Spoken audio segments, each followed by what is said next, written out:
আরে নীরব ভাই না, এটা টিপস দেন না, এখনই আর কি একটা ঢাকার টুর্নামেন্ট শেষ করে আসলাম। তোমার জন্য 5 মিনিট বরাদ্দ, একটু হোল্ড করো। এখানে ভালো খেলে কে? জি ভাই আমি খেলি, সমস্যা নাই, খেলেন। সমস্যা নাই, টিপ দিতে বলছো, একটু হোল্ড করো, একটা কল আসছে। হ্যাঁ ম্যানেজার, 2টা বাক্স সেল করে দাও, 50 লাখ টাকা নিচে হবে না। হ্যাঁ হ্যাঁ ঠিক আছে, একটু হোল্ড করো। তো আমি তো রেট ছাড়া মারি না, তো প্রথমে যখন মারবা তখন দিকে তুলে এটা সরে দিবা। তো সাধারণত সমস্যা নাই, হোল্ড করো, একটু সরে দাও, হোল্ড করো। হ্যাঁ, আমার কাছে সময় আবার নাই তো। আরে ভাই এটা কি করলে? এটা মেয়ে বাজির খেলা ছিল। না, বিষয়টা ধরার পাইছি, একটু মিস্টেক ছিল, সমস্যা নেই, নেক্সটে হবে। তো আমি তো ঢাকায় খেলি, সমস্যা নেই।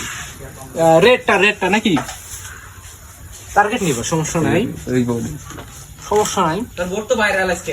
হাতটা একটু হোল্ড করো।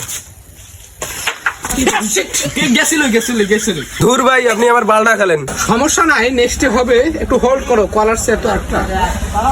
হ্যাঁ, ওই 2 লক্ষ টাকা সিংহটা বিক্রি করে দাও।